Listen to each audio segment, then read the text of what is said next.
বিশ্বমঞ্চ থেকে আমেরিকা যদি সরে দাঁড়ায় তাহলে বিশ্বকে কে নেতৃত্ব দেবে এমন প্রশ্ন তুলেছেন মার্কিন প্রেসিডেন্ট জো বাইডেন। তিনি বলেছেন, প্রায় সব বিশ্ব নেতা আমাকে বলেছেন জিততে হবে।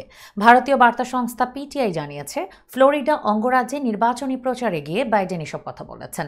ওই দিন জনসাধারণের উদ্দেশ্যে মার্কিন প্রেসিডেন্ট বলেন, একবার ভেবে দেখুন, আমেরিকা যদি বিশ্বমঞ্চ থেকে সরে দাঁড়ায়, যেমনটা আসলে ট্রাম্প চান, তাহলে বিশ্বকে নেতৃত্ব দেবে কে? চলতি বছরের নভেম্বরে আমেরিকায় প্রেসিডেন্ট নির্বাচন অনুষ্ঠিত হওয়ার কথা রয়েছে। সেই নির্বাচনে মুখোমুখি হতে যাচ্ছেন সাবেক প্রেসিডেন্ট ডোনাল্ড ট্রাম্প ও বর্তমান প্রেসিডেন্ট জো বাইডেন। নির্বাচনকে সামনে রেখে জোর প্রচারণা চালাচ্ছেন তারা। ফ্লোরিডায় নির্বাচনী জনসভায় বাইডেন বলেন, আমি প্রায় G7, G20 বা এই ধরনের আন্তর্জাতিক মিটিংয়ে যোগ দিই। ওইসব মিটিং শেষে আসার সময় প্রায় বিশ্ব নেতারা আমার সঙ্গে হাঁটেন এবং হাত ধরে বলেন, আপনাকে জিততেই হবে।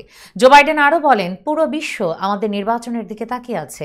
এই নির্বাচন আমরা জিতব কি জিতব না সেটি নয়, বরং আমরা কিভাবে নির্বাচন পরিচালনা করব সেটির উপর সবার নজর রাখছে।